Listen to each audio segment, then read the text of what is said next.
Most people are generally familiar with refinancing, even if they're not investing in multifamily real estate.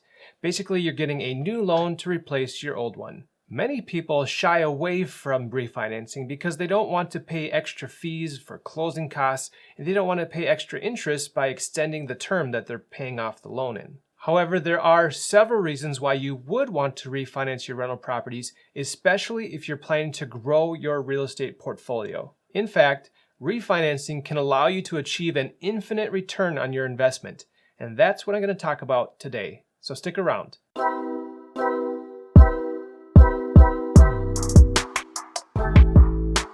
What's up, everybody? John Stiles here with Bridge Realty, helping people buy, sell, and invest in multifamily real estate in the Twin Cities. Thanks so much for checking out this video. I really appreciate it. Today, we're talking about a powerful tool in real estate investing called refinancing. You see, if you've had your rental property for any length of time, hopefully you've been able to experience a combination of natural appreciation and forced appreciation. I've covered that topic in a previous video. If you didn't see it, be sure to check out the link below. With your improved property value, you have an increased amount of equity in the property, and you may want to access some of that cash either to live on or maybe to invest in another property. But real estate is an illiquid asset, which means you can't just go there and take cash out. However, a really great feature about investing in real estate is that you can do it with debt, either at the purchase or through a refinance. Now, there are two types of refinances. One is called a cash out refinance, and the other is called a rate in term refinance. So a rate in term refinance is where you keep the balance of your loan the same, and you simply adjust the interest rate and maybe the term of how long you're going to pay off the loan. As you've probably heard, interest rates have been going down in recent years, and if you purchased your property more than a year ago, most likely you can get a better interest rate today. This better interest rate can improve your monthly payment and therefore improve your cash flow. Or when you're changing the number of years that you have to pay off the loan, that can also adjust your monthly payment. The second type of refinance is called a cash out refinance. And as the name suggests, this is where you take cash out of the property. The lender will allow you to take a percentage of the new value, and so a new appraisal is required in order to determine what that new value is. The percentage that the lender will allow you to take out depends on the loan type and the property type, but typically it might be around 75% of that new value. The new loan will pay off your old loan, you'll have some closing costs, and then you'll get a check for the balance on the closing day. If the numbers work out well, you can completely recapture your initial investment, which means the property will be operating on its own revenue, and you'll have an infinite return on that cash flow. Let me give you an example from a property that I purchased in 2015. This is a property that I house hacked with my family, and I talk more about that in another video which I'll share below. Okay, so this is a property that I purchased in 2015. The purchase price was $274,900. I got an FHA loan for $265,725, and typically your owner-occupied FHA loan only requires a minimum of 3.5% down, but for some reason, this calculates out to 3.34%, so I guess they rounded down for some reason. But that made my cash down payment $9,175. Now, anytime that you get a loan, there's going to be some closing costs. There was an appraisal fee for $635, and that's due up front. Then there's lender closing costs paid at the closing for $1,743. There was title fees and title insurance for $1,873. There was county recording fees for $734. And then the lender requires you to pay a certain amount of the taxes and insurance up front. In this case, it came out to $6714. And then they require you to start a reserve account so that you're ready to pay the next increments of your taxes and insurance. So in this case, it was $1,759.73. So my total closing costs were $13,460.89. Now, to get this loan, I had to pay off a car loan in the amount of $38.95. I also had some prorated taxes that I had to refund to the seller because he had paid for the year and I was taking over towards the end of the year, but this was the portion that was my responsibility. But the seller did agree to pay some of my closing costs as part of the contract, and that came out to $74.22. Now I had put down $1,000 earnest money up front, so once I got this property under contract and got it appraised, I had to put up about $1,635, and then I had to bring another $18,774 to closing in order to cover all of these above charges.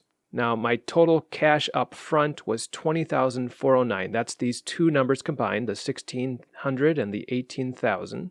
So my total cash invested into this deal was $20,000. That's the $18,000 due at closing and the $1,600 paid up front. So you might look at this $20,000 as my cash invested. That's what I needed to have available.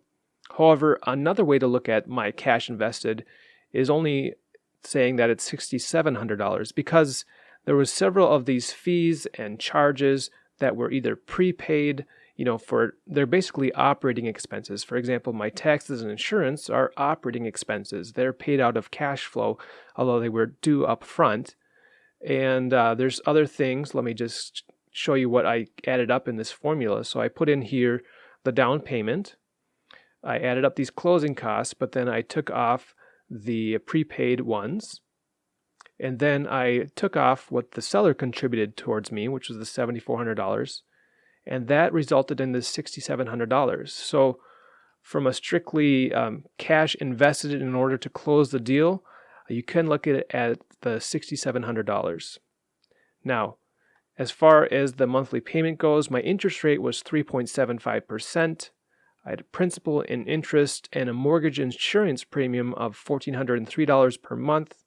My taxes and insurance were $586, which made my total monthly payment just under $2,000 a month. Now, in 2020, I got a new appraisal, and I gotta admit, I was super surprised by this number. It came in at $640,000. Wow, that's a huge increase. Look at this. It's an increase of 232% or $365,000 more than what I bought it for.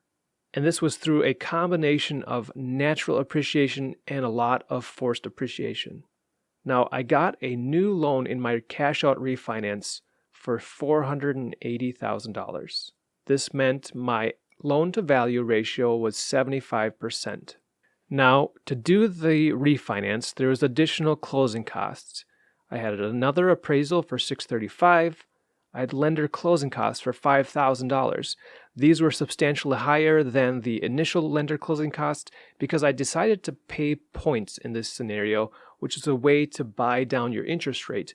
And I'll get into that in a separate video for why that made sense for me in this situation. Now, I had additional title fees of $1,492.